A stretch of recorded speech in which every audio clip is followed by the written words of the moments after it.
percentage that we charge out based on the prior year's actual cost. We are putting more money into our small tools, buying some replacements and things like that, so that has increased.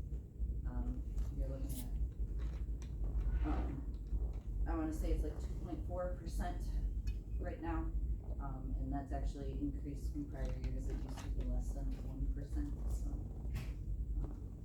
it's not a big change.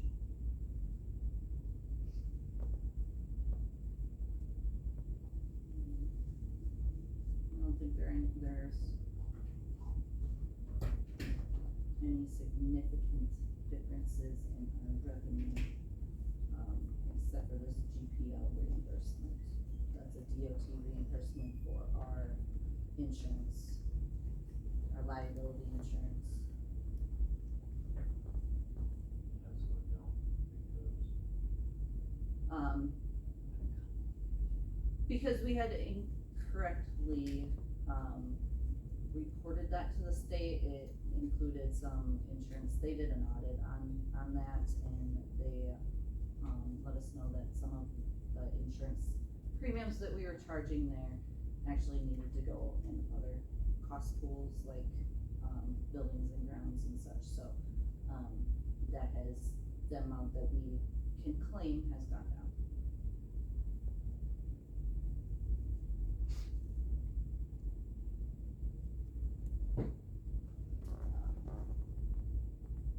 The next budget is our construction. We added, we have 3 projects that we're looking at doing for 25. W, a pulverize and pave for 2.4 miles, an overlay on County J, of 1.38, or 5.38, sorry, and a pulverize and pave on County P of a little over 2 miles.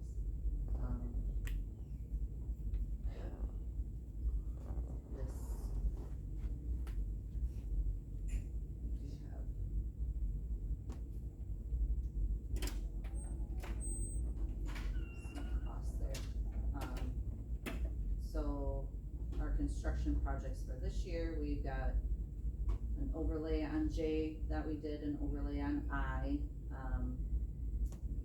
The $888,000 is, our project on County D. The $290 that I just added, that is for the Elwood, project on County I. When we were going over the budget last week, we realized that those expenses were missing from here. D and I are also, or D is an LRIP project too, so that we'll get some, reimbursement on both of those projects. So we are, looking at, our estimate is a little more than the 3 million that we're bonding for, but they're just estimates, so when we get the actual cost, and, I'm hoping that we'll even out a little bit better than, it's about 30,000 based on our estimates. I'm not sure that County I is going to end up being that total amount, based on our bid that we got, but, but we'll see. should be good. So that's what we've got for construction. And bridges, we've got 2,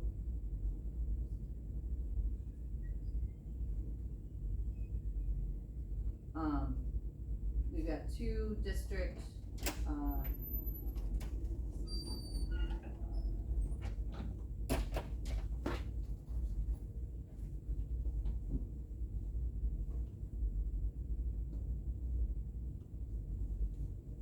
two district cover days that we're planning on doing, one in town of Atlanta, one in town of Grant, and then, $100,000 of our own culvert day.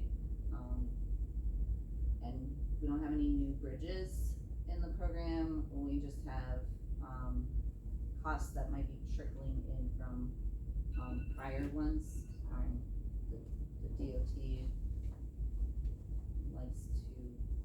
bill us years after the bridge is already done. But it's usually very minimal. So that's what we're looking at for our bridge and culvert aid. And then that's, what our levy budgets, except for the, levy that we're asking in our equipment fund, but that's, what we ask for levy. These other budgets are internal service funds. So this is for the blacktop plant, just our, operations and selling of material and equipment revenue we get off the plant. So based on the tons that we, plan to run through the plant for our own construction and add a little bit more for any other projects that we might do for districts, or patching that we might do for them. Or even what paving, we come up with how much, it's gonna cost us to make blacktop and what we will charge out, what we'll bring in for revenue.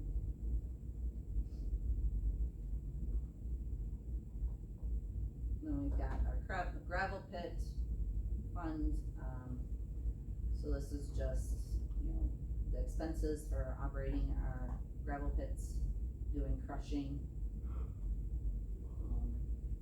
We rent out some of our property.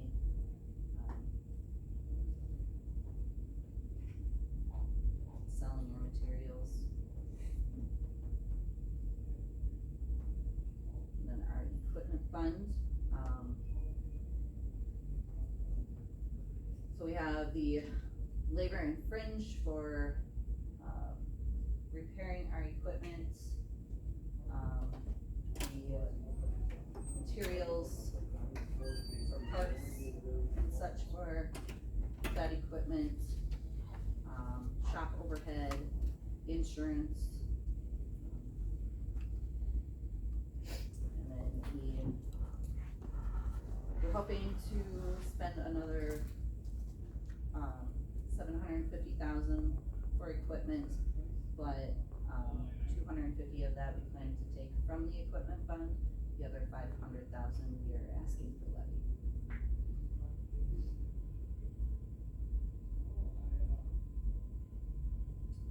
So with that 250 plus all the other expenses from the equipment fund, we're looking at depleting our equipment fund, $361,500.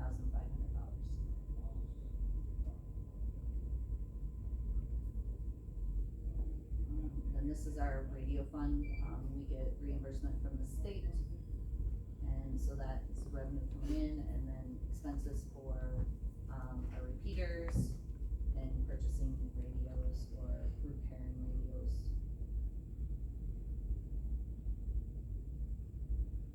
And then the rest of these are like our budgets for our customers. This first one is the state, our state RMA. So this is the budget that the state gives us for maintaining their highways. And then maybe some miscellaneous projects. They reimburse us some for the salt storage costs and for buildings and grounds. Essentially this is a wash budget because they reimburse us for all those expenses. So there's no cost. We expect that to go down What? in 2025 or 2024. Yes, so that number is coming straight from the RMA contract with the state, so. Did they decrease their rate? Or how does that work? Or they just give you a contract? Or- Yep, and it tells us how much we have per activity, winter maintenance, mowing, patching roads, all those things, they give us what their budget is for us, and it maybe it's because. But that's just their estimate, right? Cause if there's more winter maintenance, then Right. They want us to stay within that budget, but like, you know, if there's more winter maintenance and less of other things, you know, they move the, you know, they'll take funds from other projects to even us up, but that's our total amount, and they want us to stay within that. You know, this year, because we have, you know, staffing things going on, we don't have a patrol super, so, we're looking at coming in under budget. So actually our state guy, you know, he's working with us on picking up other projects, like this, we could do this or that, just so we can spend all of that money, cause they don't wanna see us come in under budget either. And it might have gone down because, If there's money there, you gotta spend it.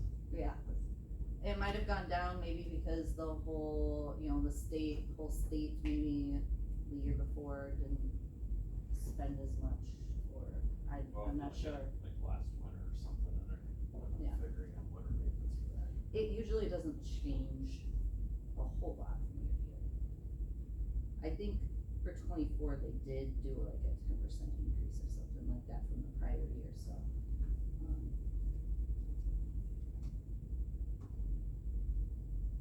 But it is, you know, whatever expenses we have, we bill them for them, you know, so they pay us. They're gonna yell at us if they think that we're spending too much or, you know, doing too much of a project, then they should, they'll tell us to back off. Because, you know, we can't just, hey, we don't have any our own work, we'll just do stuff from the state, we can't do that, so. This next one is for local districts, the city, townships, villages. You know, is a rough estimate of, road work that we'll do for them, and then other services like, selling them materials or, repairing their equipment. Again, that's a wash, we bill them for all those expenses. The next one is for departments. We do, you know, vehicle repairs, services, that's mainly what that is. Sometimes like, you know, we'll do parking lot stuff, you know, like we just did the parking lot at ADF. But mostly it's for, servicing the vehicles in the fleet. And fuel too, they purchase fuel from us. And the last one is for public charges, this is mainly for Russ County Transit and the fuel that they purchase from us.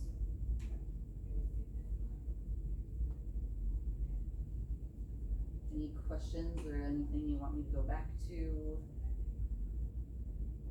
I wanna tell what Justin discussed this today about the shop.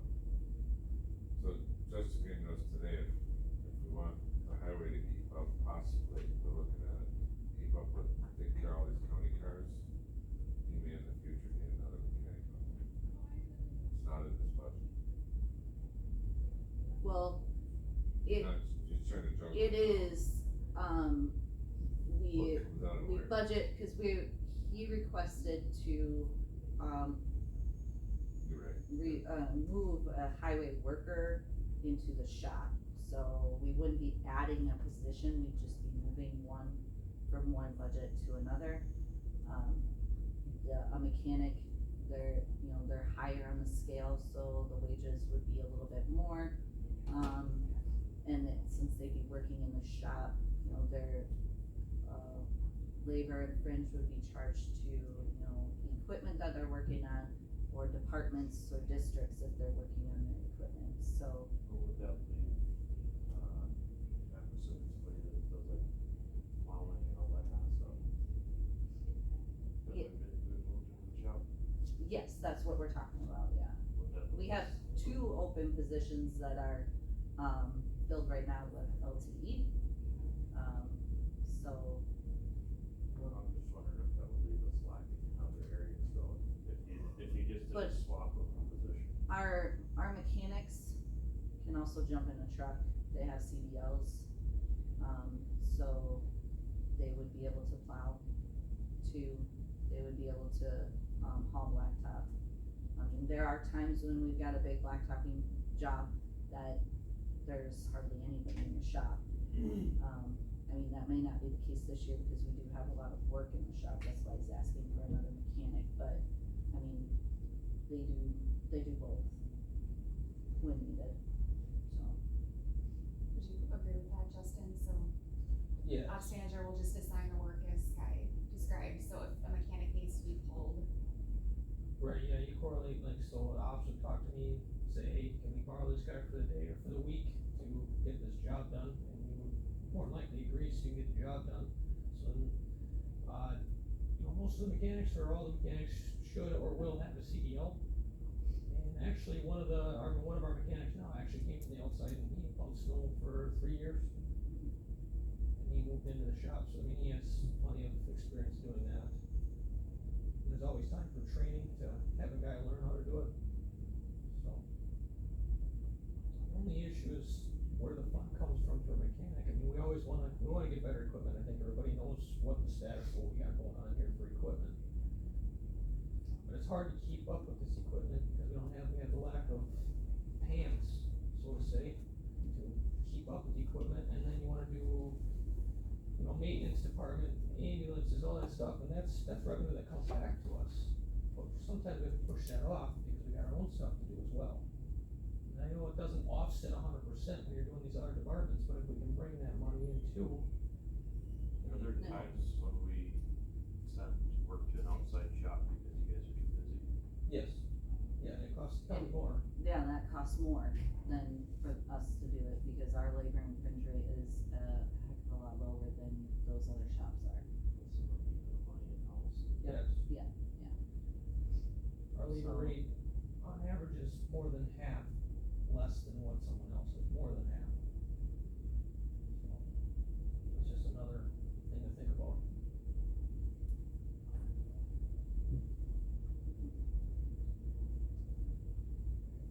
We do townships too, the one thing we don't do throughout the county is sheriff's departments. We do everything in the county except for sheriff's departments. And then we do township stuff too. We always Is get stuff. that just because you guys don't have time, or because we don't like specialize in sheriff's department? I'm not sure, I mean, we really, honestly, right now, we couldn't tackle sheriff's department stuff right now, but I don't know why that is. I guess it is what it is, but right now, we wouldn't be able to take care of their stuff. We're having a tough time taking care of, like, forestry truck, we had the parts for a week, it sat outside for a week, luckily we got a spare truck. You know, that's just what we're running into. No, and I suppose for the sheriff's department, when they need a vehicle fixed, it's kinda like, they need it in and out immediately, or if you guys gotta schedule something out in a couple weeks, it might be, Right, yeah, we you schedule. can't have a deputy without a car for. Right, yeah, we schedule with the city, and usually they're good at leaving something there for a day or two, but as far as, like, a sheriff vehicle need to get in and out, we got one hoist. One hoist, if it's plugged up for a couple days, you're doing a big job, then you get done.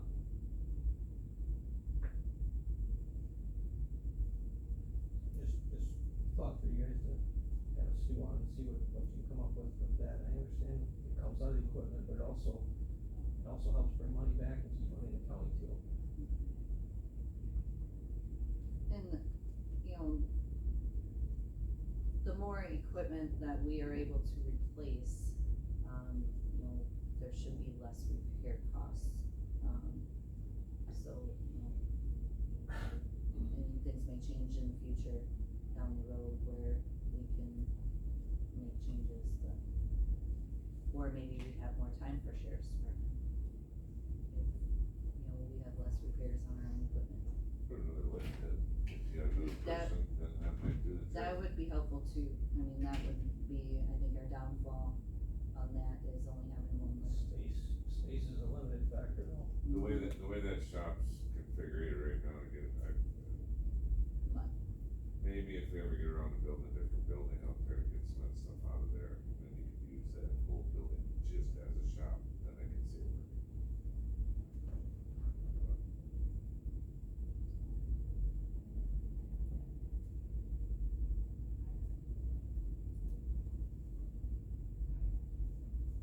everybody done, Lori's here, we can go to the next budget. I was gonna ask something, is the asphalt plant actually up and running? It's running, we just ain't got nothing to push out of it right now.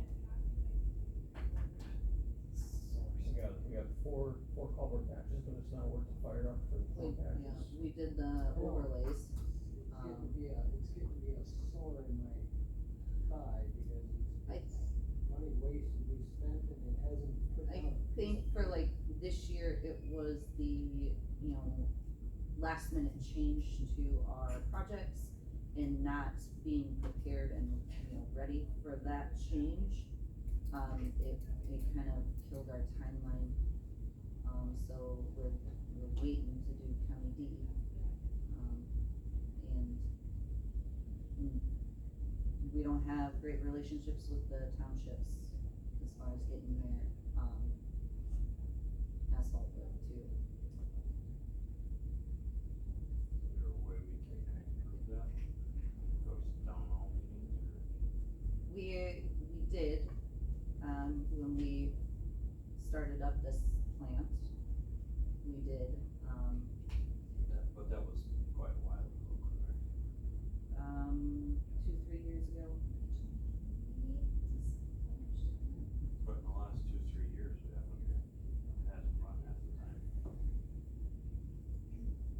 That plant hasn't run potential since the day it's been put last- up, has it? Like this year and last year, that, I believe that was more of a management thing. That is correct. Let's put it nicely. So, So some of the townships may have been like, we're not really sure if it's gonna run, We're when they're doing a Yeah, job, it might have been a reliability thing, so if we go back and say, hey, there's some inconsistencies and like our competition is really good at figuring out like where our price is Underbidding it. and underbidding us. That's And what the we townships, need. the townships are going to go with the lower bid regardless of anything, Okay, is so my that understanding. being said, we always seem to get outbid by the competition, which is annoying. Is it feasible for us to even have this thing? And you're gonna say, and people are gonna say, yes, it is, but then people are gonna say, no, it isn't. And in my opinion, it isn't feasible to have this, when we can just, the downside is we're at the mercy of the competition. When they pull in, we have to pay. Right? The thing is if we aren't competing with them, they're gonna jack their rates up really high. But we don't have any business now, so what's the difference? We have our own, Okay, so our own, but so, but that's what I'm saying, we're looking at 3 million every 2 years. What's that gonna be if we aren't paving it ourselves and we are at the mercy of that one company? so is it fair to say we've been backwards with this asphalt plant since the day it dropped on the ground? Yes, it's And fair are to we say. ever going to see daylight out of this asphalt? Anytime soon? We could if we had better planning. We had a job scheduled for this year that just all said. I mean, we were planning to do almost $1.8 million of construction, and we're looking at, 1.3, I think is what we have in this budget, but some of those projects like County I, we're not doing that, that's bid out. So that's $290,000 of, we're bidding out to get that project done.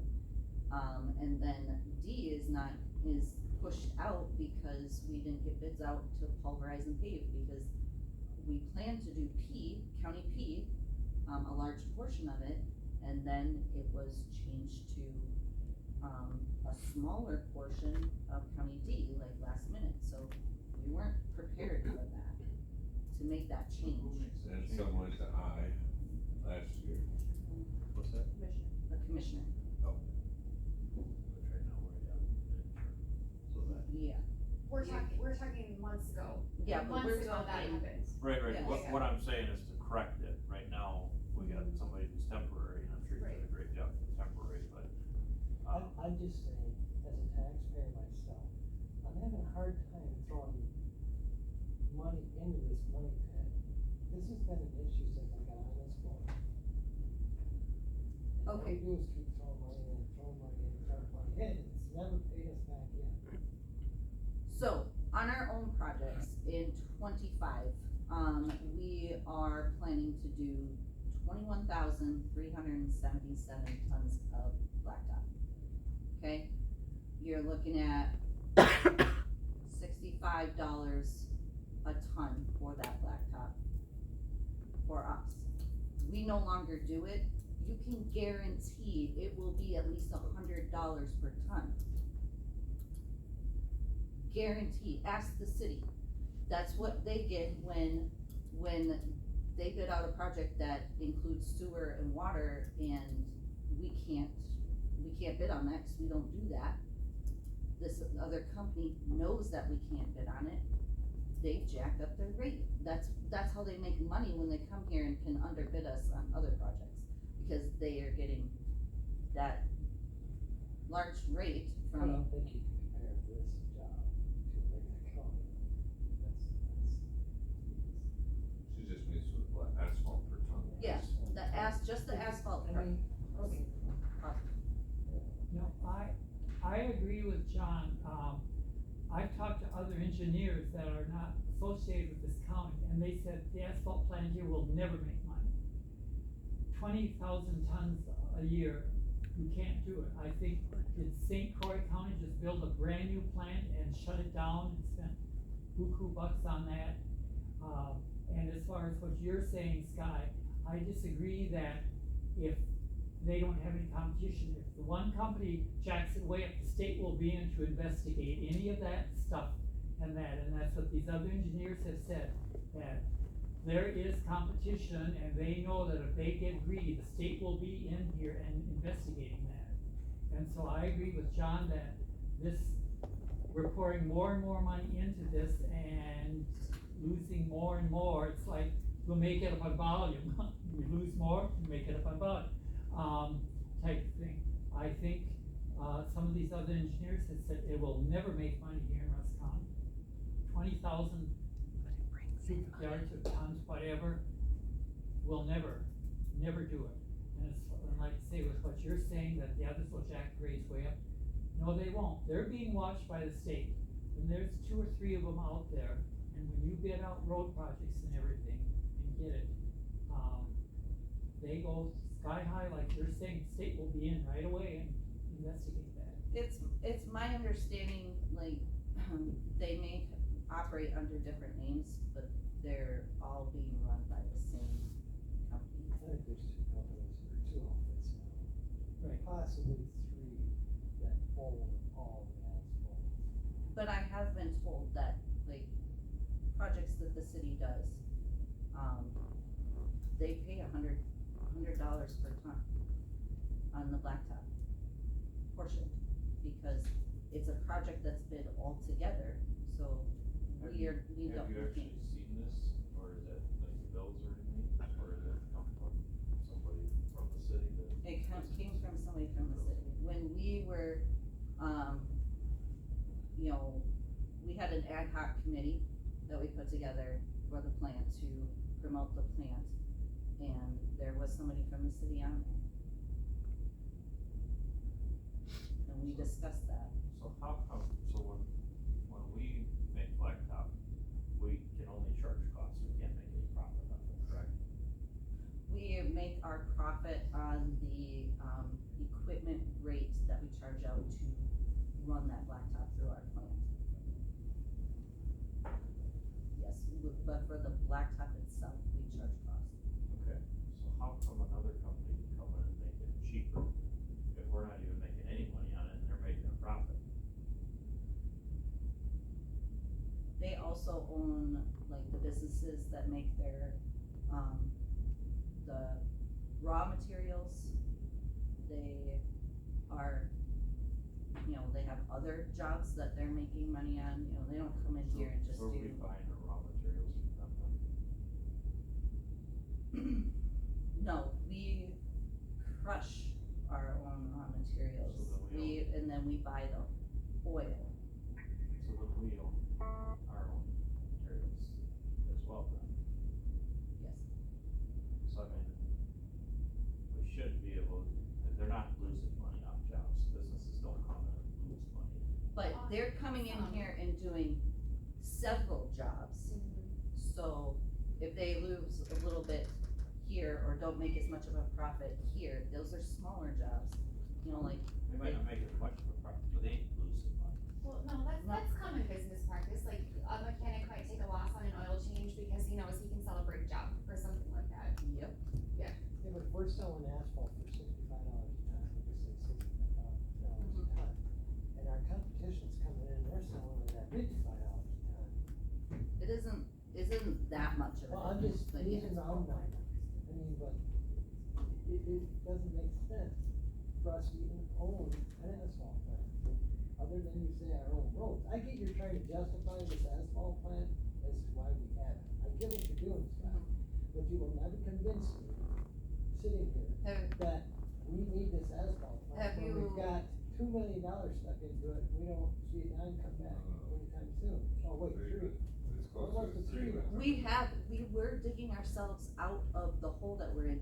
Part of it is we're paying back the bond on that, we're paying the debt out of that out of that And the fund. asphalt plant should be paying itself by making asphalt. And we were digging out of the hole until these last 2 years. Didn't pave anything.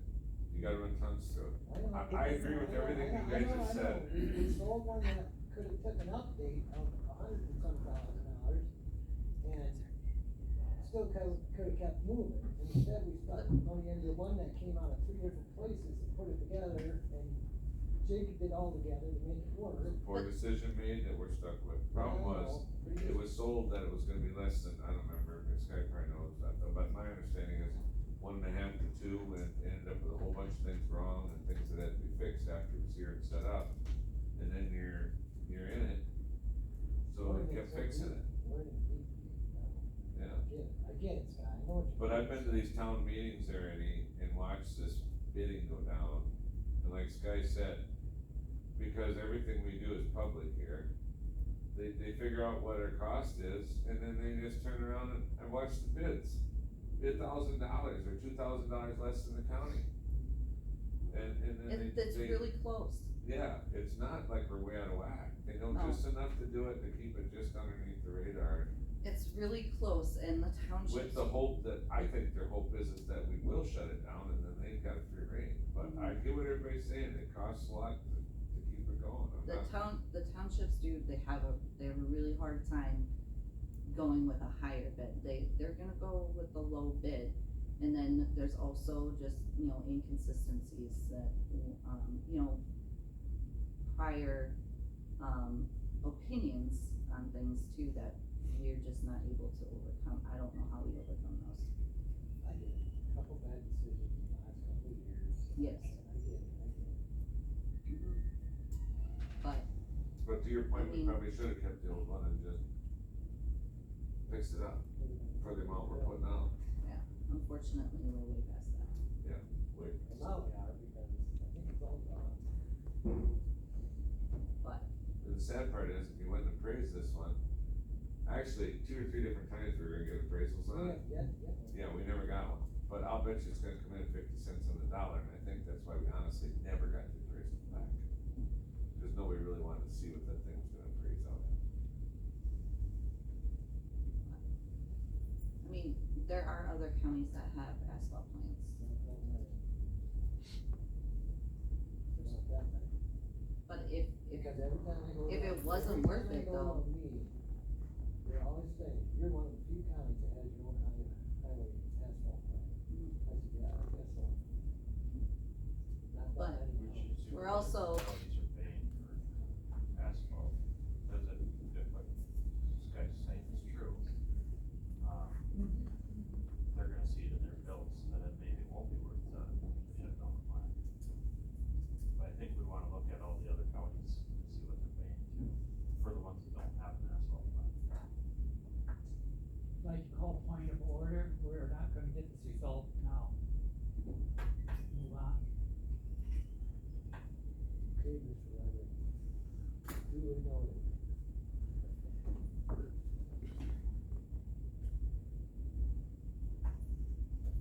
What else I you think got? we're gonna have to revisit this budget later on, anyway.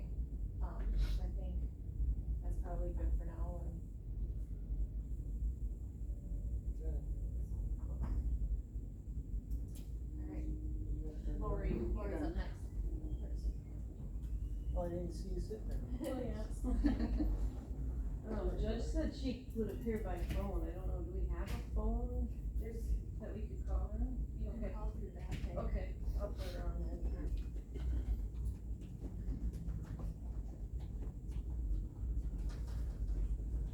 No, I'm just. Alright. Thank you. Have a good day, right? See you, Jess.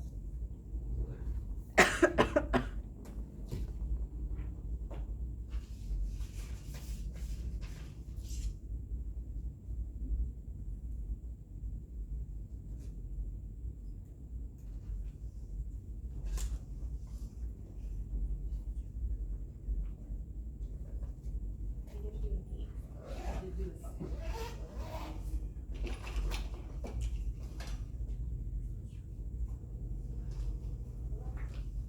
Looking here? Do you have to go through that? Hold on. Yeah, how does she hear? She hear us? Oh, thanks, Justin. There we go. Taylor. Thank you.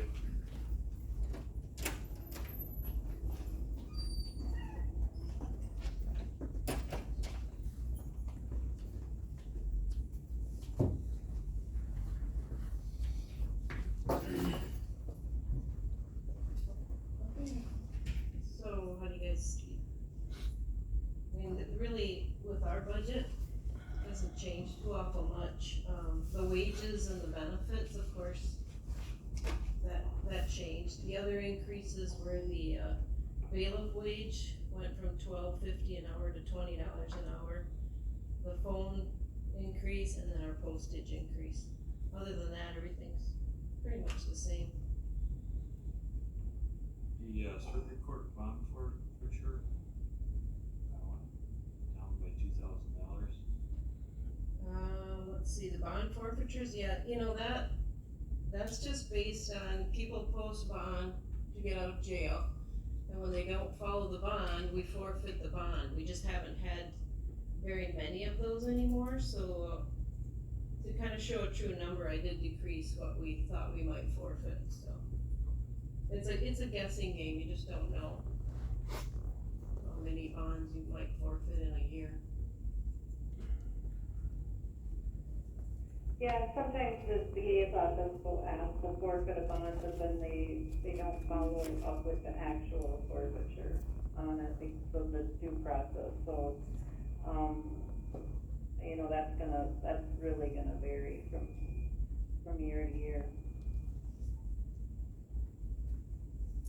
The other, decrease you may see is, oh, it's not even on this budget, is the interpreter fees. The state changed the reimbursement on those, and we don't get a flat amount anymore. We get whatever the prior year was based on, so. We're spending more on interpreters, but to catch up, we're getting less back to cover it.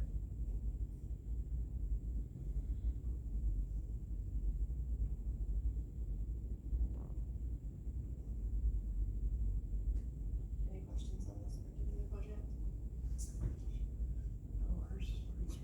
It is, yeah.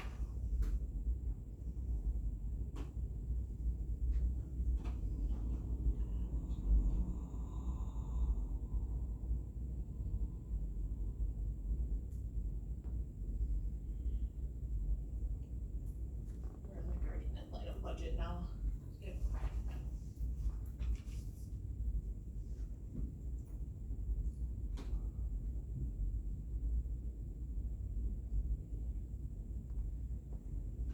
I did reduce the court-appointed counsel fees. That pertains to the judge having to appoint attorneys, you know, when they financially qualify for one, or they need a guardian ad litem on a family case.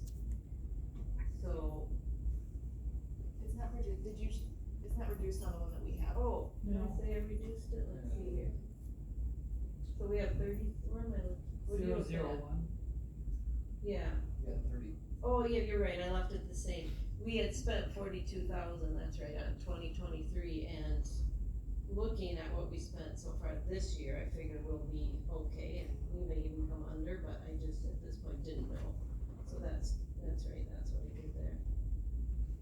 And then maybe next year that's another thing, you just don't know how many, cases will need court-appointed attorneys or guardian ad litem. Sometimes family cases really take off, and then you have a lot of them.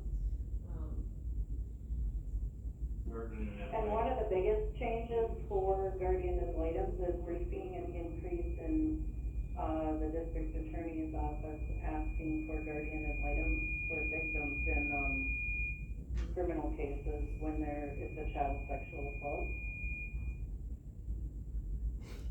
What's the medical evaluations? Yeah, that went to 0.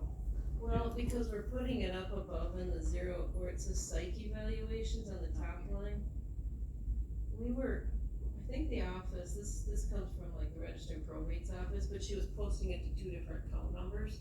So we decided, well, why don't we put it all in one, so it makes more sense, so. The number looks a little bit off right now, but then next year it'll all be in the same one. So on like protective placements or mental health, we have to do, guardianships that are renewed every year, we have to do these psych evaluations, so that's where that comes from.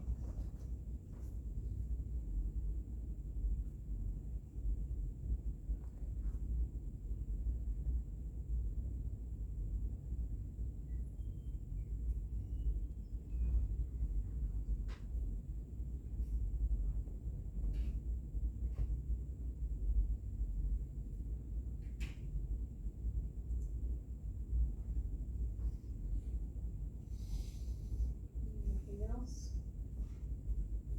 The guardian ad litem reimbursement family, there in that revenue line, is that directly tied to, like, expenses up above? Like, is that a reimbursement of, you know? Well, it's not it's the money that we collect through like state debt collection and Okay. making them pay us back.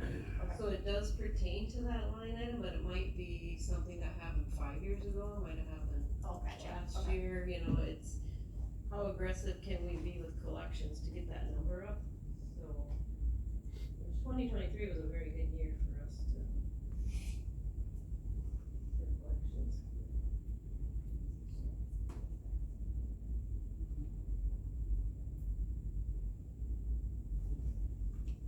Move on to the next. Pardon? We move on to the next one, is that right? Okay. Yeah, the last one, I think Jamie kinda helped keep this one straightened out, but it's for mediations, on family cases, when people have contested family cases, for custody, they're sent to mediation, to try mediation out of Eau Claire, to try to work out an agreement so they can save themselves court time, guardian ad litem fees, and things like that.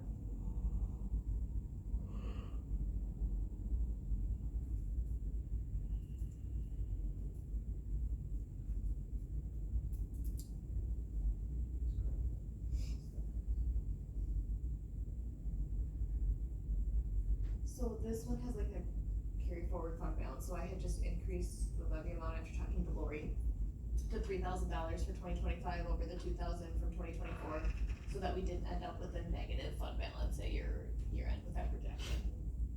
Because otherwise, if I would've, if we would've left 2,000 in there, we would've been negative, because even at 3,000, we were only at 310 projected. So, that's the.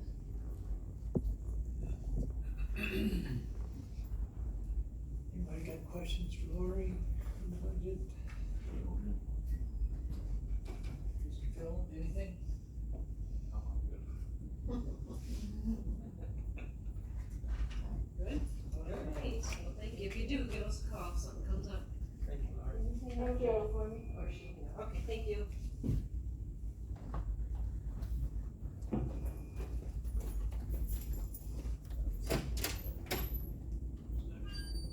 Okay, well, I had Tom scheduled for 11:30, but I emailed him while we were cause we were kind of running way behind. So he's gonna come next week instead, but I do have a listing that we can fill in the gaps. We have animal shelter coming at noon. So, do you want Ashley to go this in here to cover yours, or do you wanna just? I can do it. Okay, you wanna do that? I can coordinate with him. Administrative,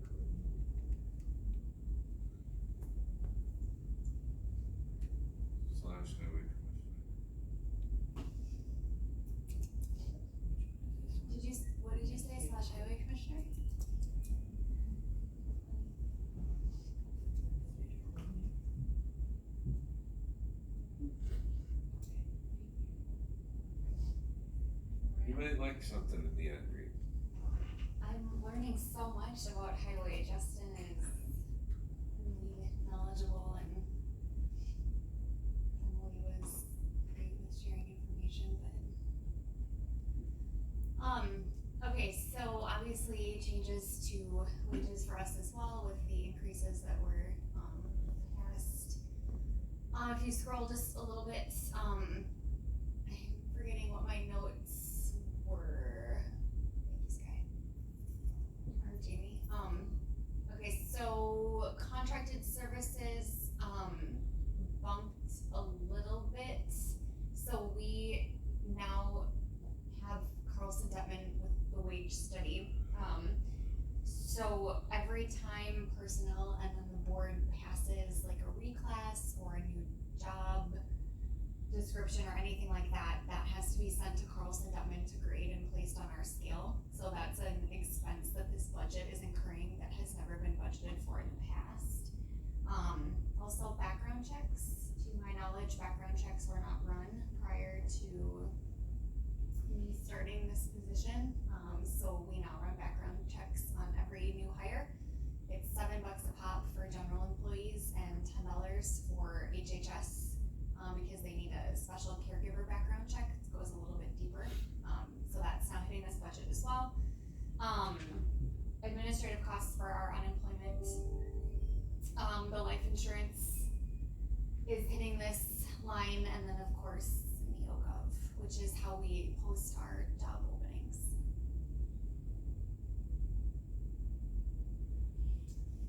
And then the other line that I asked for an increase on, and this is not budgeted for, and we had this discussion last year, is the staff training, the 340 line. Thank you. So if you remember, we contracted before I had started with a company called Keeping Safety Simple. And Jamie, was it contingency or ARPA dollars that paid? It ended up being Contingency. Okay, so there was seemingly, I believe that was the former administrative coordinator, and there seemingly was no plan to keep this training in place.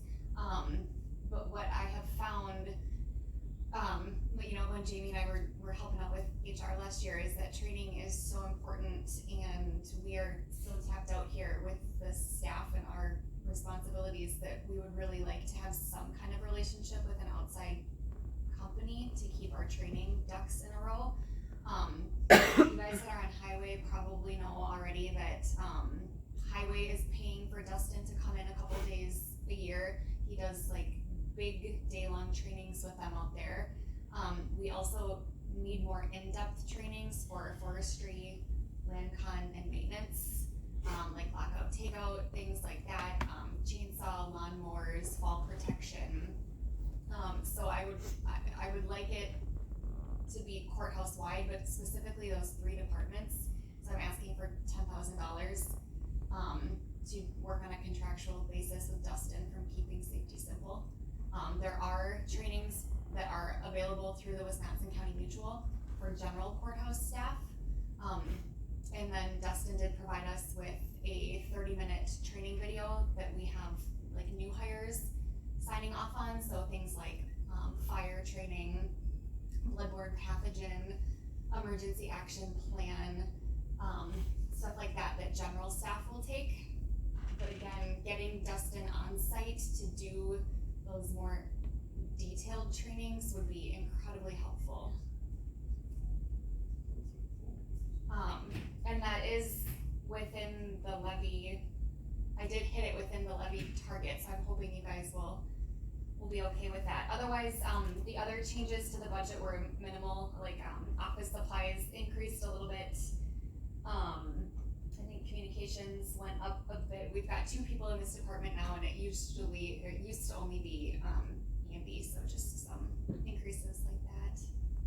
How would you rank it, the big amount for account 240?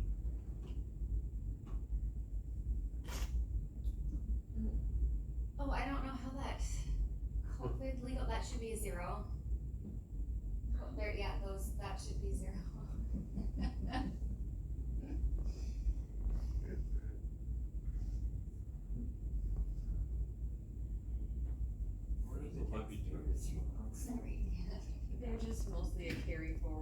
next year, I'm just gonna delete those out because they're, Yeah, it's something that we just have increased them for known, wage increases. So they increase every year by the amount of the wages. but Kind like, it's a trailing thing, you know, how the wages that are in here right now are based on what everybody's current wages are, it doesn't include the wages for 25. And I think a big part of the reason why they were coming in under two is that there's only one health insurance plan within this budget, when I think initially it was maybe two. Yes, Ellie had that on a plan. So the training through, our insurance company, they don't do like online classes or anything? No, they do, but like I said, some of it they don't offer, like, that's why Scott made the decision to keep Dustin out at Highway. We had to actually go to Dustin to get his help with getting chainsaw, ATV, UTV, and one other thing, so like the equipment training, some stuff like that, it seems Wisconsin Counties doesn't provide. They have like sexual harassment, they have, fire training, they have kind of the more things that basic administrative staff would take.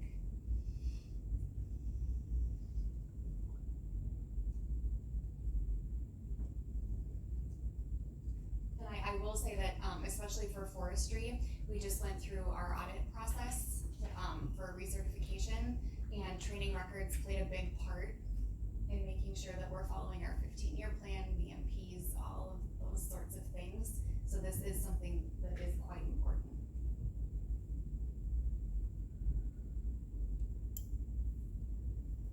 So prior to us contracting out, we're like all kinds of behind on everything, right? Yes.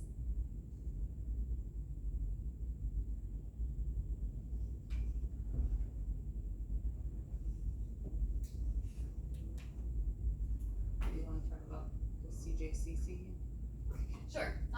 Okay, so CJCC was put under me. This is the position, that had been monitored by Jeremy Jacobs, kind of up in HHS. Him and I kind of teamed that. Judge Borna also was involved in overseeing that position. That person is gone now. This was a grant, like a one and done grant from Marshfield. So we have a little bit left over there, and I brought it to the CJCC what to do with that, because we don't think we will hire someone to spend out $1,900. And they seemed to be okay with switching to these like supply lines, so instead of wages and benefits, switch that down to supplies. And then now we have Angie as the drug court coordinator, so some of her expenditures fall under that kind of community outreach, of what the community health grant was. So that's how CJCC is recommending that we spend out the rest of this grant.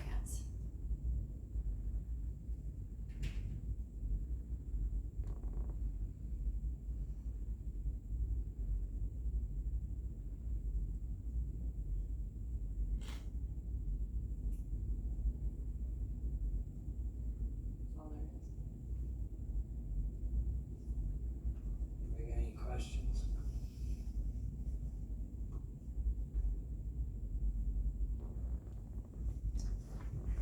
Okay, well, that one's off. Should we cover that? Who's coming next, Jamie? Let's do, animal shelter, so we could fit in CDBG, unless you wanna take a little short, Maybe CDG what? CDBG, Community Development Block Grant, this is our housing loans budget. Kick it out. Okay, so Carolyn Martin, handles this one. And so I sent this to her and I told her that I would just cover it here, so the original money came and it was to loan it out to individuals for home rehabilitation or to purchase a home. As long as they are living in those homes, they do not need to pay interest or make any payments until they would sell it. So it's kind of a crapshoot of how much we're gonna take in any given year, cause all of a sudden you could get $50,000 coming in from somebody selling their home.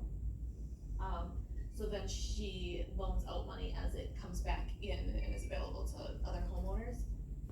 So, and then there's a $17 17% administration on the CDBG loans, and I believe 15 or maybe 10 on the home loans that she gets paid, so as the money comes in, she gets, a commission basically off of what's collected on those loans. So there's no levy going into these budgets at all. It's basically a revolving fund. That's exactly what it is. Very familiar with this one.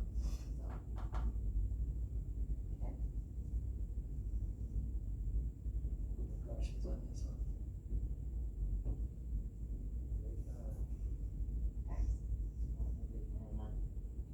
Squeeze another one in. We could cover court counsel.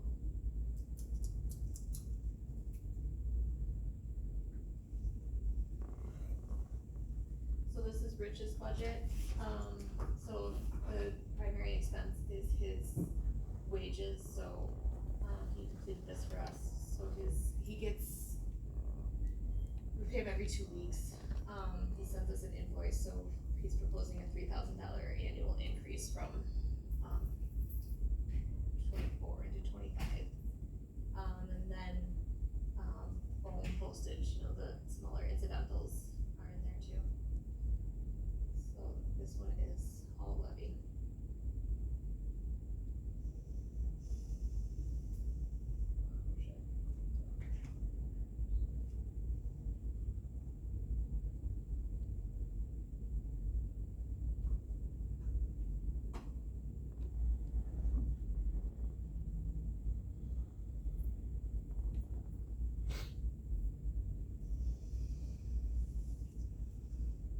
Is there any questions on this one?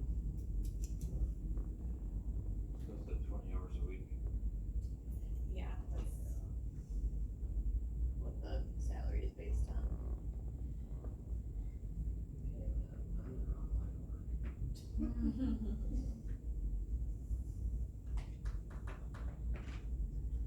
No questions, moving on. Okay, we can cover transit as well.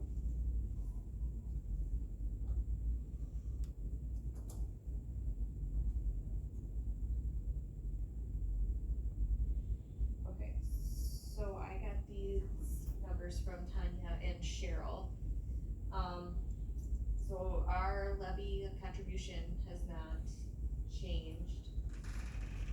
They get these grants and there's a formula calculation of how much federal and state funding they get. So it essentially ends up being close to like a 25% match, but some of that is in kind where it's volunteer hours that are counted towards that.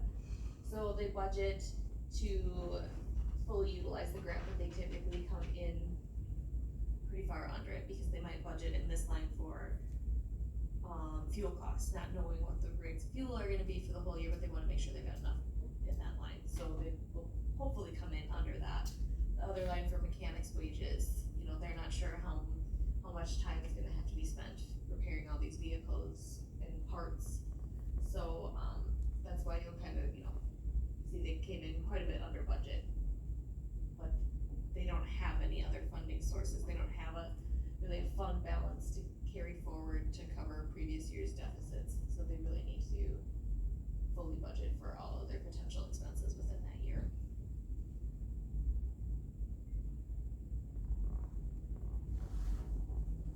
So this is their operating budget, and then the other tab is their driver's escort grant, so this one here,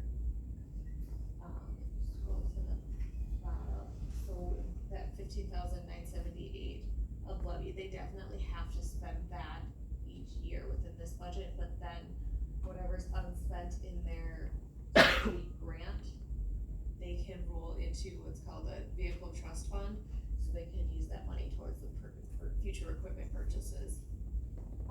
So like right now, they've got some capital grants that they received this year that they need to come up with a 20% match. But otherwise, the new bus purchases are fully funded, so they're using their fund balance from what's for the remainder of this 8521 grant to cover that portion of it.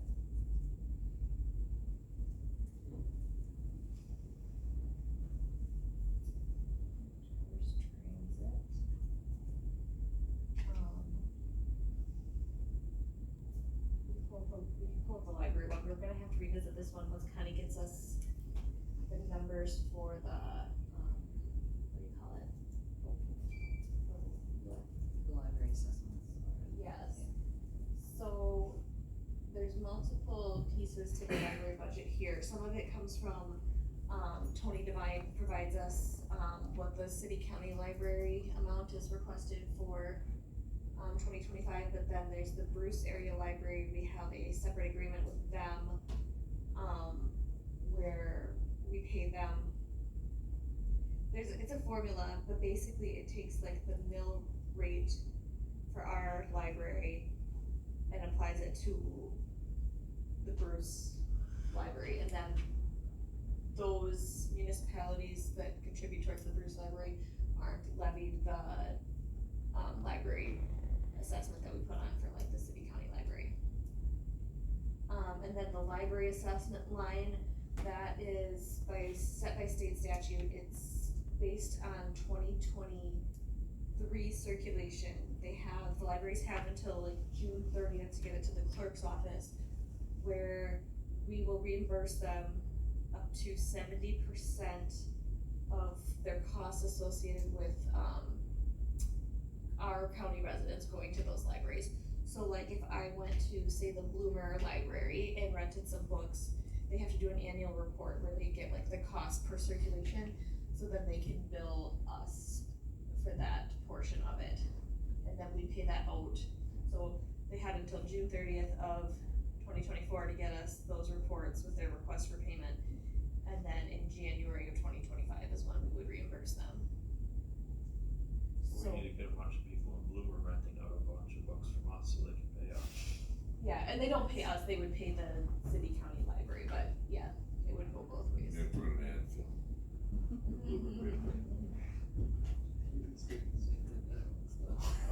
I'll tell the mayor that I'm gonna use my city address for renting out books from classes There you go. Yeah, and There you then- go. My rental. This is the only page that ends up in our, budget publication for the library, but, Tony does provide more detail for the city library amounts. The significant increase is that there's about $90,000 added to the capital line for the purchase of an additional boiler in the basement.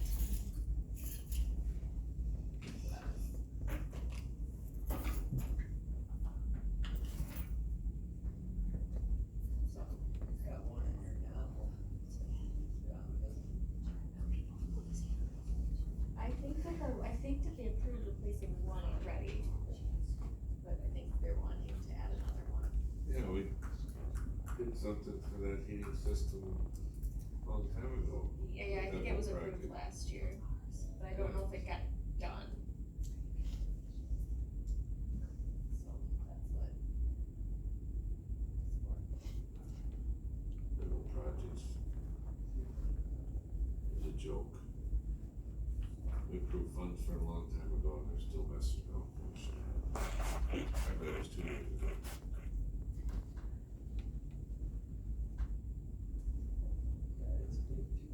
Could've built a whole new library by now. Coming through.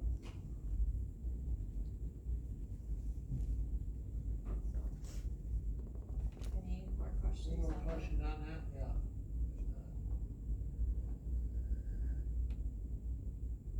Moving on.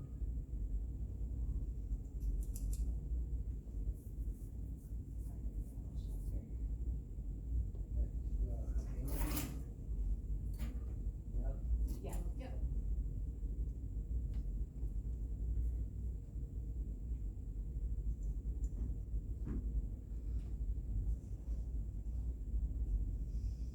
Alright, John, take it away.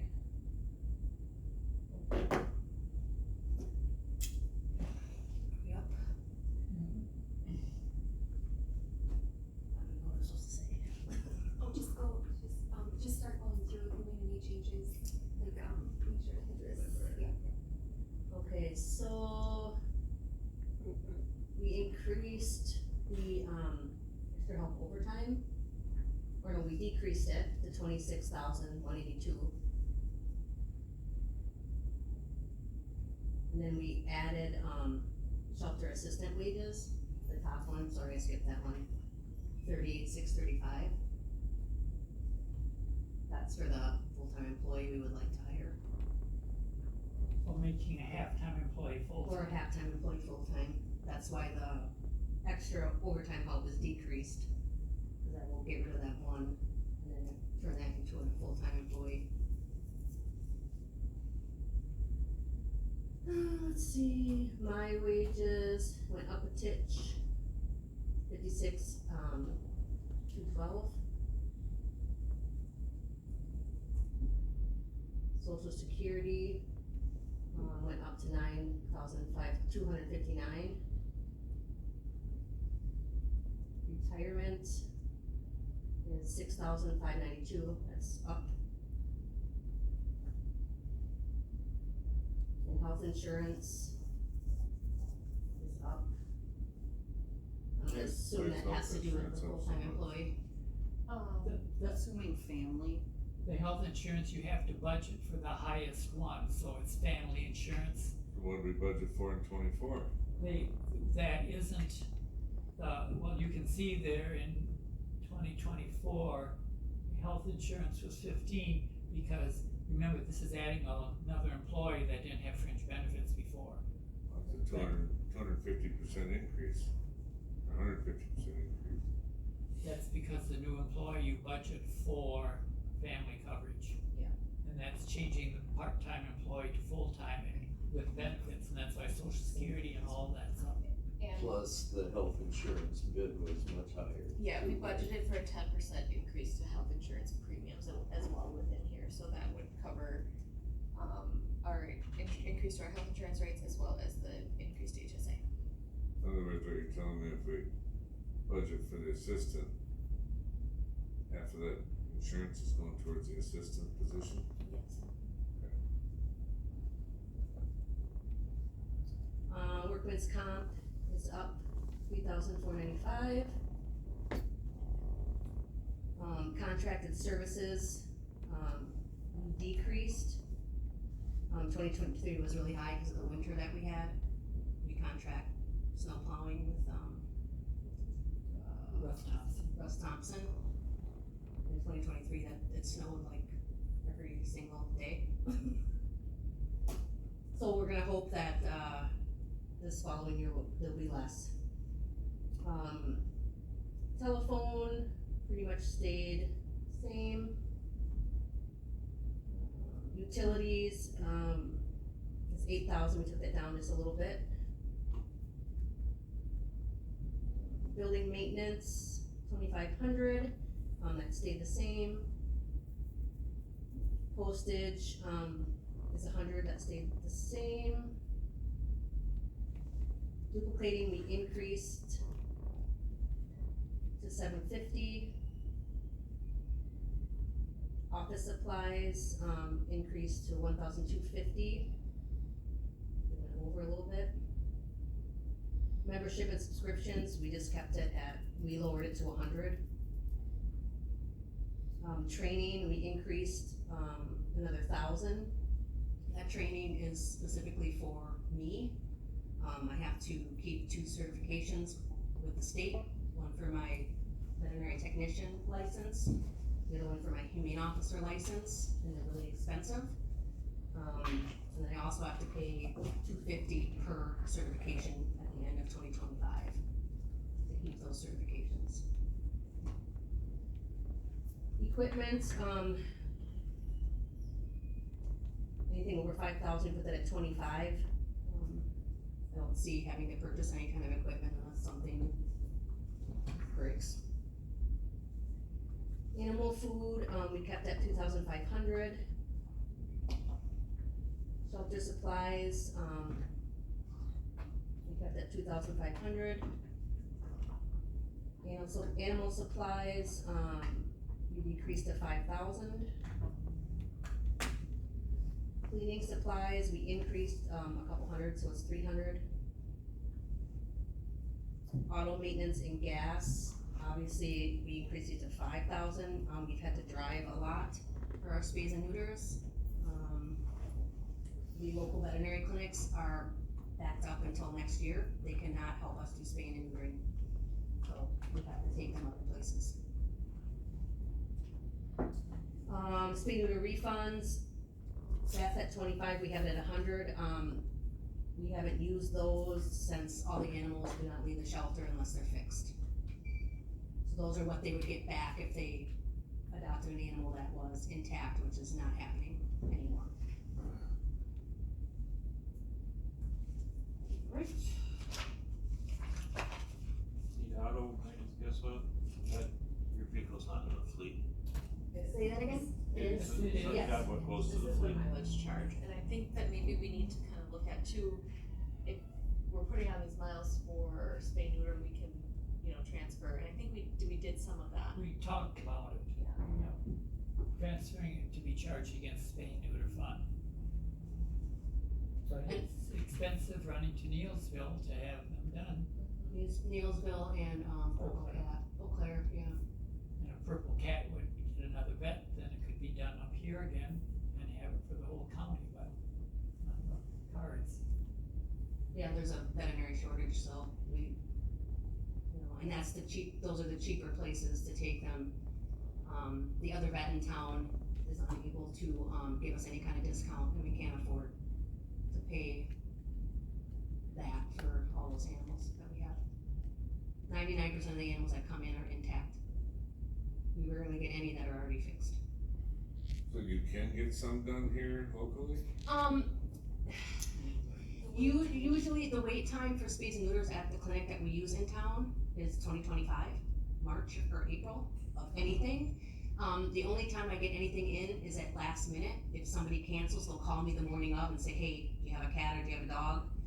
So they pretty much tell me what they can do. Last time, I think last month, they were able to do one cat, cause they had somebody cancel. So, That's still gonna be cheaper. What do they Take- charge versus down in Neilsville? Yeah. they charge about, they're actually very reasonable. I think they charge us $140 for a neuter, and for a dog neuter. I can't remember the other fees. But what do we have tied up 75, 80. in? So they're actually really cheap compared to, they're all about in the same ballpark. The spay neuter ones and then the other vet. So what does Lady Vet charge? I wanna say she, like over $300 for a cat neuter. Yeah, but what you got in sending an employee all the way to Neilsville for the day? And that's if you bring it back the same day, or some of these you have to go back and get them the next day? No, they're all done the same day. This is a, low cost, high volume spay neuter clinics that we're using. So they do up to 30 to 60 animals in a day. And how many And readers? the person that is doing this is volunteering usually. And if she goes to Purple Cat, that's about 45 minutes to an hour. Then me and the other girl that's there with me, we do all the cleaning while she's taking them there. Otherwise, we get backed up. We're already backed up. But the sooner they get fixed, the sooner they can be adopted. And if I can't get them fixed, I can't get them adopted. So we take our, we get them in as fast as we can, and Neilsville only does dogs. Well, they do dogs and cats, but that's where we take our dogs. So we can only fit so many dogs in our vehicle, depending on their size. So we kinda have to do it strategically to where if we have large dogs, we can only take 2, then we take as many cats to Neilsville as we can, so we're not wasting our time. Purple Cat only does cats, so we don't take dogs there. So when somebody adopts, does the shelter get reimbursed for these expenses? Our adoption fee is $150. Okay, so That's partially. Partially, yeah, I mean, if, some of the rescues and shelters, they charge a lot more, but I don't see that happening here. I don't see anybody, wanting to pay $300-400. It's just not gonna happen around here.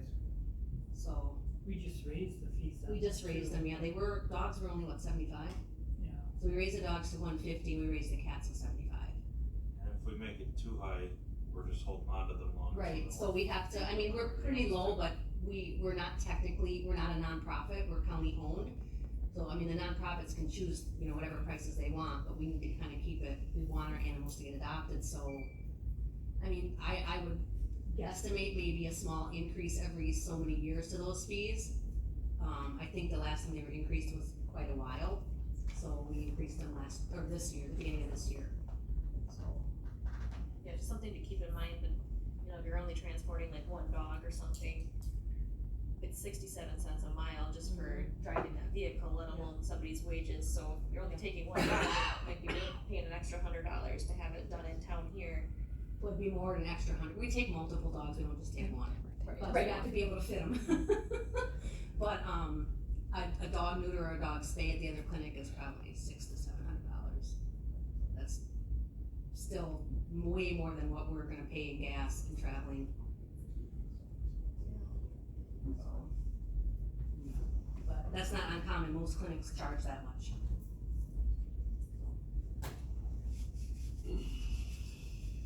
Alright, next.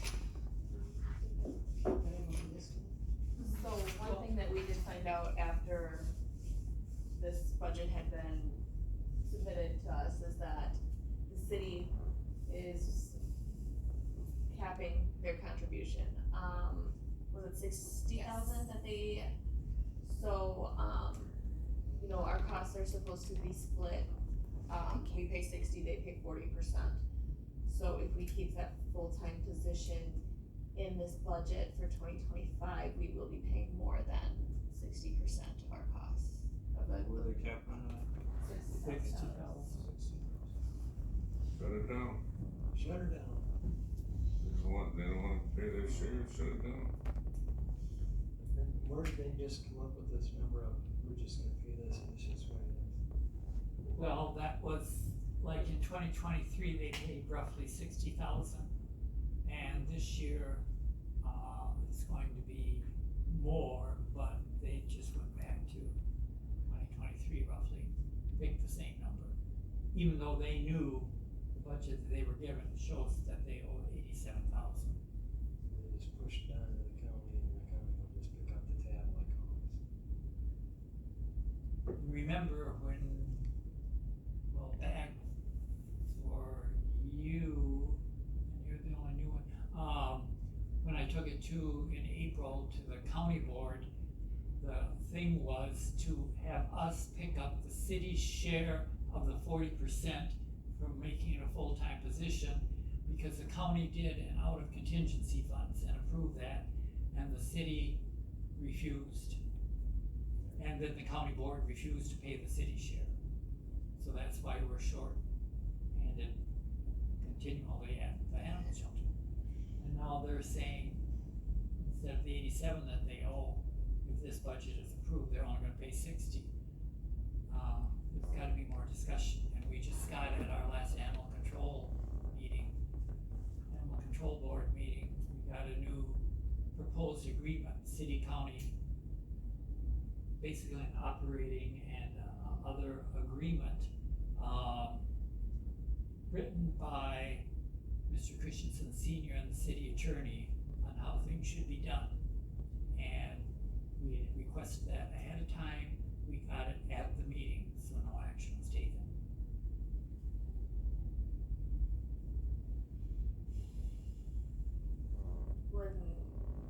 When you asked about why they only approved that 60,000, they have. I had read in the paper and had heard that they were only gonna approve 60,000. So I asked Randy Lovely, who is a city council member, I specifically asked him at the meeting, could you explain why they decided on 60,000 or why they decided to do that? And he immediately looked at Senior and said, that was all in a closed session. And so I can't tell you anything about it. And I said, okay. Budgetary items, that's bullshit.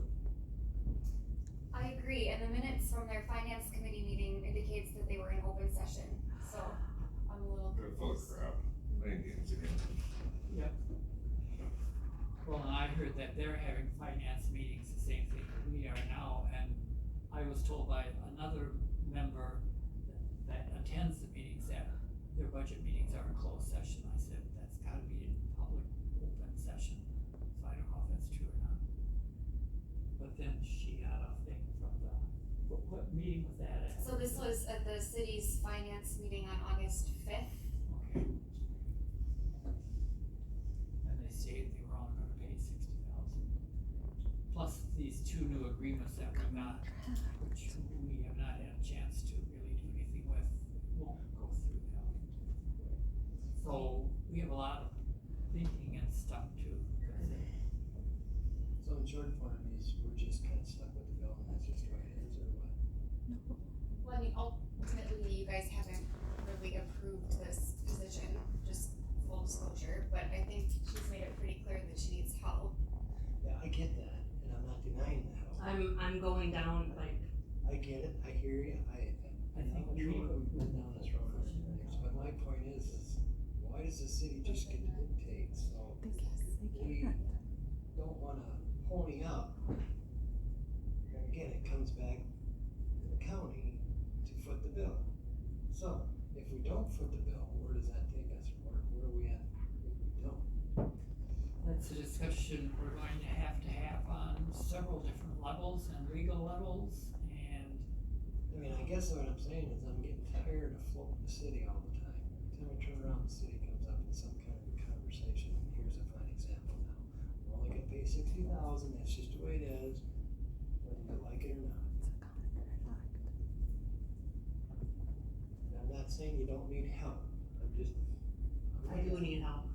I'm only one, I mean, I'm doing 2 full-time jobs. I get it, I'm not. And I got 12 dogs at that shelter right now. And 8 of them I won't be able to adopt out for months. 5 of them I can't get the owner to surrender. And these, well, I don't know if you look at our Facebook page, the 3 of them are emaciated beyond, I'm lucky didn't die. The other 5 are full of mange and fleas and underweight, and it takes a lot to take care of these animals. I have one employee right now, while I'm here, cleaning 12 dogs. I got 8 kennels. Part-time, and he did it all weekend. There'd be volunteers, We got 1 volunteer on the weekend. there used to be a bunch out there, they all quit. There's a few that go during the week, but, you know, it's kind of, they can't touch animals with possible sarcoptic mange and fleas, just because sarcoptic mange is zoonotic. I can't have my volunteers, you know what I mean? We've got 68 animals there right now, 12 are dogs, the rest are cats. How many days are you open right now?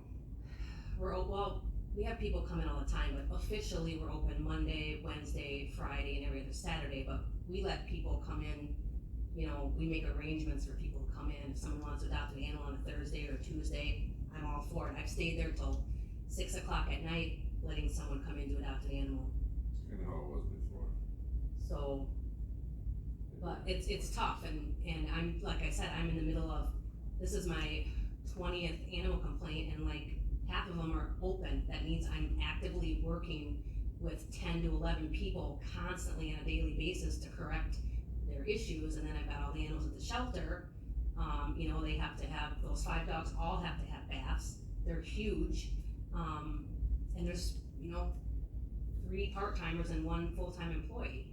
My phone is ringing off the hook all morning. I've got a cruelty complaint I have to write up for the district attorney. And that's just that one. I've got 2 other people that I'm in the middle with all their stuff, and then 3 other people over there with all their stuff. And then I'm the shelter manager. It's getting overwhelming.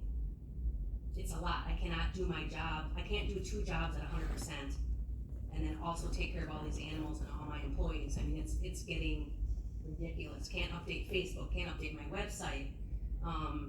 I have to run around and take my car sometimes because the animal control vehicle's gone on an animal control call. And then when I get a cruelty complaint, I have to roll up in my own vehicle because I don't have another vehicle. And then I had to have someone come in to help me get all these dogs off that property because the vehicle's not big enough. So it's like, it's a lot. It's a lot for one person. I don't think anybody realizes how much work goes on at that shelter. You don't just come in, get them back, say whatever, and shoot them out. I mean, there's, you know, a lot of these animals come in sick and injured and unsocialized and emaciated and full of fleas and worms and ticks, and, you know, you can't just kill them all because their owners didn't do the right thing by them. So it's a lot of work, and I'm getting really frustrated because that amount of money that the city does not want to pay is for my full-time employee. Well, maybe we should just tell the city they don't have to pay anything, and then we just don't cover the animals in the city, we just do it county. They can get their own pound. I think, and I'm not sure about this, but the county is not required to have an animal shelter, but a municipality is, I believe, I've gotta check into that. That's Well, a you're true. saying we don't have to have one at all? Rich told me that the county is not required by statute to. Right, but the city is, a municipality is required to have an animal shelter, or whatever. And so, It's getting more interesting, yeah. I've just noticed his budget's increased a lot, and it seems to be really getting carried away. I mean, now we're hinting at a second vehicle to pick up animals, and I'm just like, shut the doors. no, well, I'm just saying, it's kind of, you know, you want someone to do their job and you want them to do it at 100%. And, Russ County has a lot of animal problems.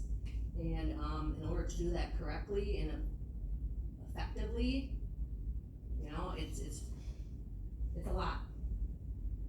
It's a lot. And I'm very frustrated. So I feel like from certain people I'm being harassed, and it has a lot to do with nepotism, and I'm just frankly tired of it. It's hard to do your job when you're stressed out, when you're doing 2 jobs, and then you're getting ridiculed all over Facebook from people that shouldn't be doing it. It's very unprofessional, and I'm literally not gonna be able to do it right. It's too much. So, if it's the job of the municipalities, obviously, it's not just the city of Ladysmith. Can we charge some of these other municipalities or say, hey, we're considering, you know, we need to rethink this here. We know that, you know, based on our X amount of years that, from the cost that we've incurred at the animal shelter, these animals have come from this municipality, these from here. Can we do something like that to get more municipalities to contribute? Well, it's kinda up to the animal shelter committee. I think we have to relook all this, I think we need legal advice. Did you take them, the new contract supposedly to our council to look I at? haven't seen him, this was just last Thursday. You haven't even seen them yet at all anyways? Well, the meeting was just last Thursday. The new contract. Oh, yeah, he handed it out at the meeting. Oh yeah, we got the contracts on Thursday at the meeting. So then, I haven't had a chance to see Rich or anything since then, I mean, that's just, Oh, starts out to restart this whole animal shelter thing. but I think we have to look at all possibilities and This rethink is- the whole thing. This has been going on for a while. You guys, I'm sorry, I'm just gonna tell you, Terry, you guys as a committee gotta get this thing figured out. It's not our job to sit in here today and do it. You gotta get this figured out. I mean, it's been, you wanted extra help, you want this, you want that, you're not sure, now now we're trucking animals out of county and we can't get a better on here to do them. You can't just throw $500,000 in an animal shelter for a budget. I mean, it's like, I feel like this is never gonna end.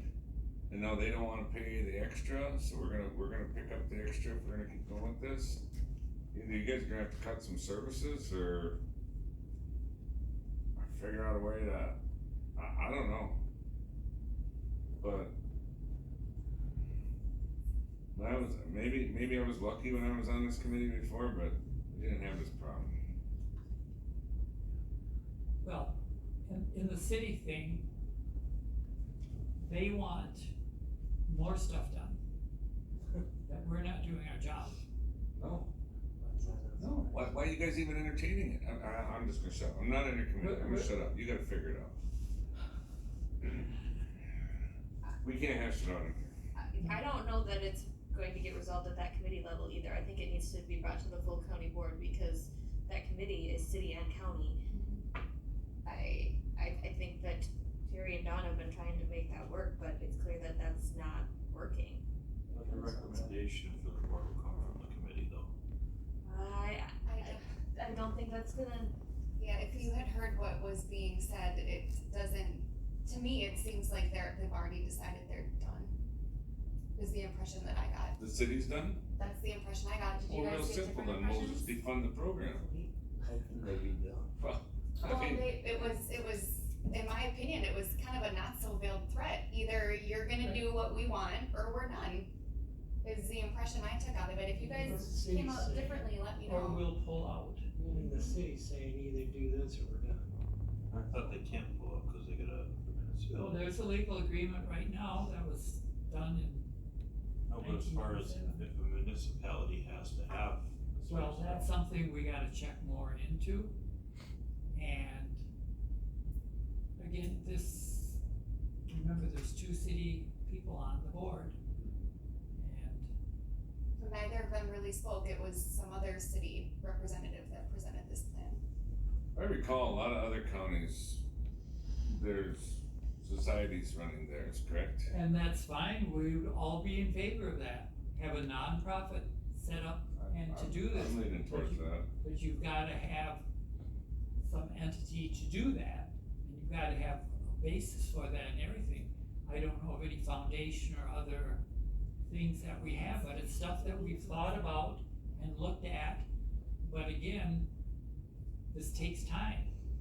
I think you guys should create a society and then the county should look at donating the building to you and let you run it the way you want. And we're out of it. Well, and we could probably even donate a couple grand a year or something, you know. Well, if the it- dog license fees would go towards that. So I mean, even if they created Maybe one, contribute that towards it, yeah. there's nothing that would hold us back from, okay, we're used to spending so much money out there, we could still say, okay, here's the money for the, nonprofit that's running it as well, correct? Because I mean, the if city it doesn't saves want us to a hassle in the contribute. long run, we're spending the money either way, I wouldn't be opposed to donating money to a nonprofit that's saving us from having to run the thing. I think that's something that, point of order. Yeah. We gotta get moving on this. We're not gonna get, but you gotta realize what the problem is and what we put up with every meeting that we go into. Well, there's nothing else we can do on this budget at the moment, Jamie. You know, we need some kind of resolution to figure out, cause the ultimate ask would be, if the city will only give 60,000, are we going to leave the position in there and give more levy to this budget, or are we gonna cut that position? That's the ultimate question. I mean, and, you know, we can get into more of this later, but I gave you guys this sheet with the, you know, the current levy asks for each budget, and I am not at all comfortable with the amount that we are, you know, that's in here right now for using from general fund balance, but even with that in there, we have to cut $756,633, and that doesn't even we don't even have anything budgeted in contingency yet. So there's gonna have to be some serious cuts throughout this budget. Well, when I say budget coming in with almost 50% increase, I guess, there's gotta be something figured out here.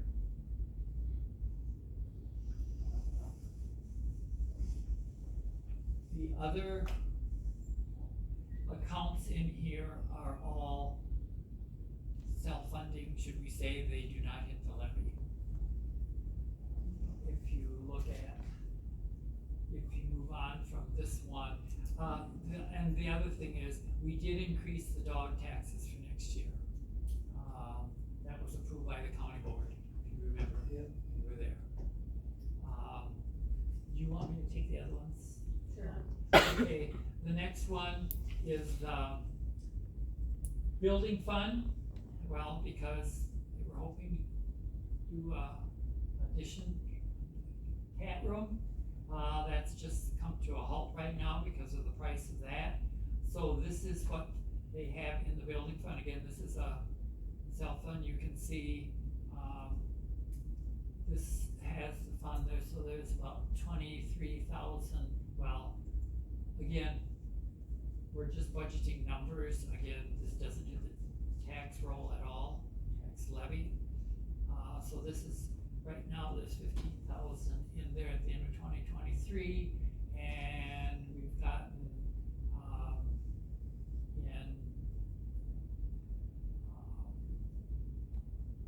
we did have building expense, because we did pay for, the building expense this year was for the architects to design the new cat room, and so we've gotten roughly the same amount in as contributions, roughly. So again, so there would still be about 15,000 in that fund. If you go to the next fund, that is the spay neuter fund. The top line we're thinking we'll probably come up to 16,000 again to spay neuter the animals. Again, we do have donations, and aluminum cans and everything. So right now, and again, this is self-funding. If you understand what I mean by that, it doesn't hit the tax levy at all. So right now, for the six, we're a little bit in deficit, but again, we've got 30,000 balance carry forward, so you can see there is a $26,000 balance left in that. We are thinking about reducing the auto expense in the regular budget, because a lot of that, the gas and everything, is running to Neilsville to take care of the dogs and bring them back. So that is a legitimate charge against this thing. So if we calculate the mileage and some time on that, then we could have those expenses charged against this budget rather than against the general budget. And the last one is the gift fund. People donate. Again, for something to be spent out of here, it has to be approved by our committee, and there was $880 spent this year so far. We don't, again, and we've gotten in $1,300 in gifts so far this year, well, for 6 months. Again, there's 82,000 left in that fund. These are gifts people donated for the animal shelter. We were discussing about perhaps taking 50,000 or so, we didn't agree on an amount, to put against the addition for the cat room, to help offset the cost of the additional for the cat room. But again, nothing's been decided on that, but right now there's this money's in there, and again, this is a separate fund, rolls forward every year. And that's it.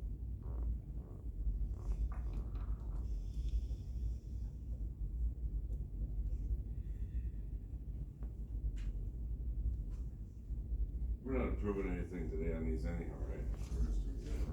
Right. But I think Jamie's point is, there's going to have to be massive cuts all over. And this one, I mean,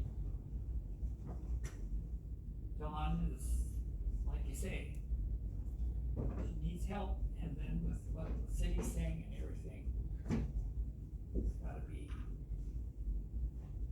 it's not an easy thing, it's not a. Well, I'm just saying, if you get a message from the city that they don't want to pay more, then pick up less animals.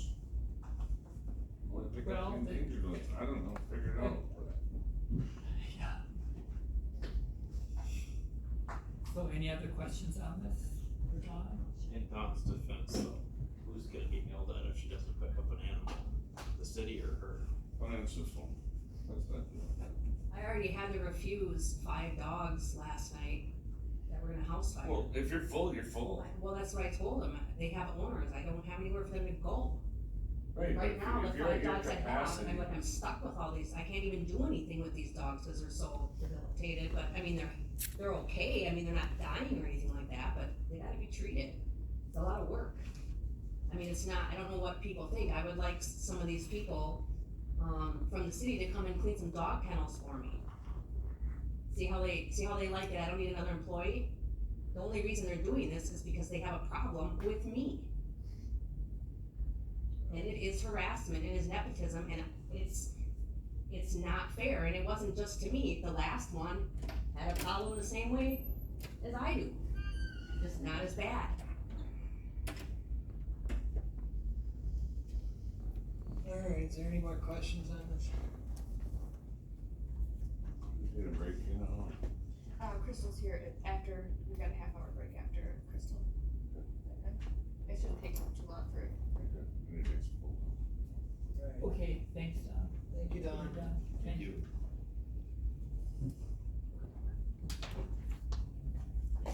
Alright. Who's next? Jamie? Is that your water? Don, your water. Your water?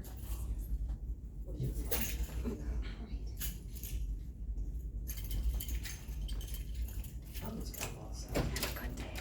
Where do you want me?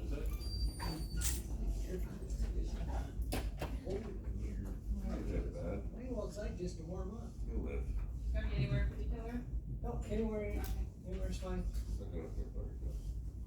I want buttercup today. I wanna be comfortable with buttercup.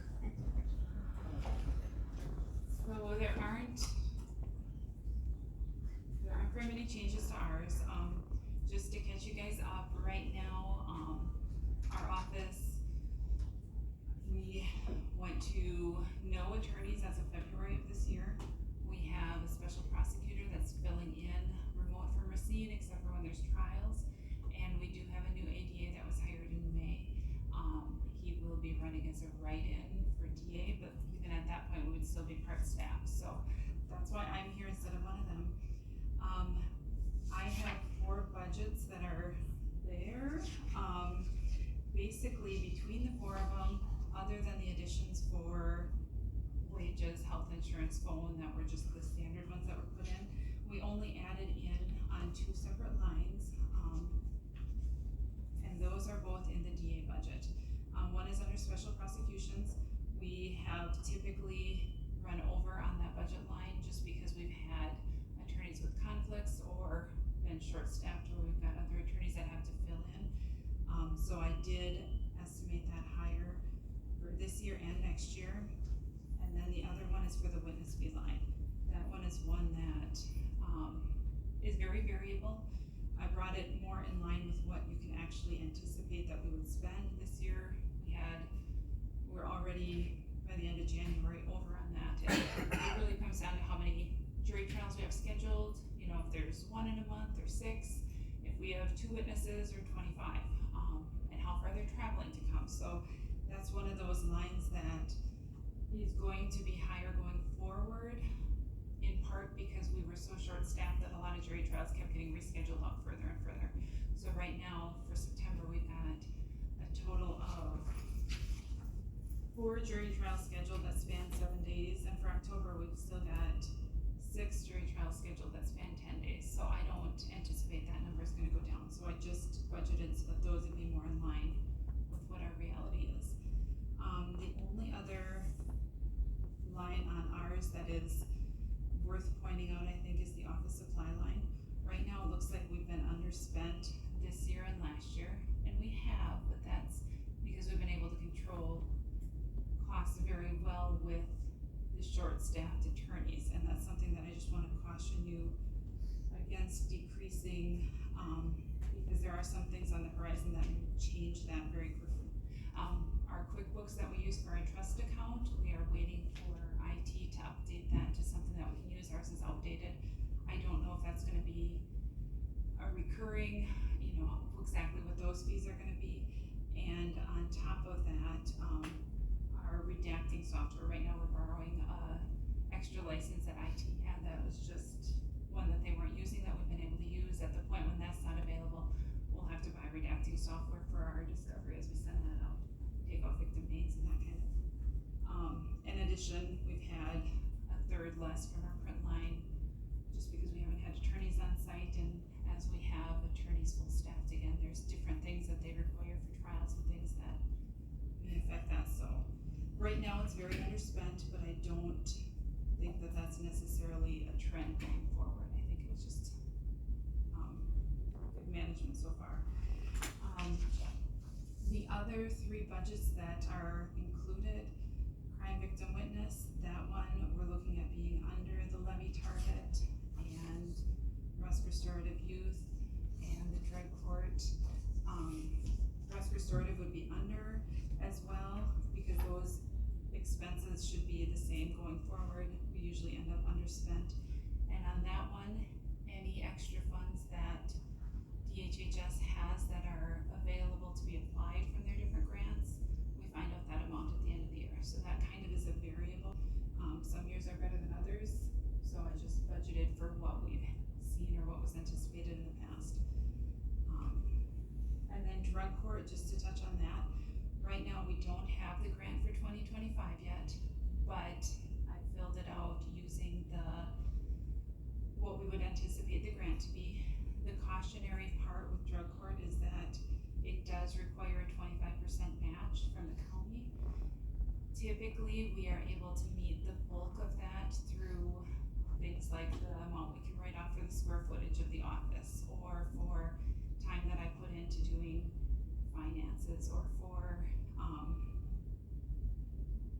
time that law enforcement attends drug court meetings, things like that. We can count the time of anyone that is paid by the county. Well, not anyone, but there's a lot of them that we can. So the levy line on that is Rich Gauger's time that he's trained for MRT that he provides to drug court. So that is variable.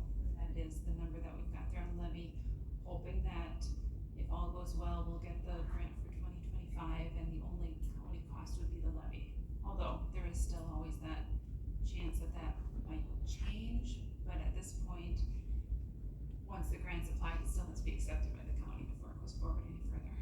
So everything is an estimate at this point. Anyone have any questions? Anybody got questions?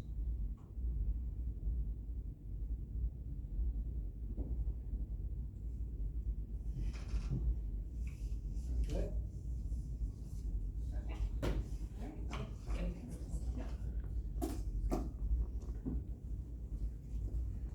Okay, so the next one I have scheduled to come in at 1:30 for IT. So do we wanna take a recess till then? So that I can move on Shannon and,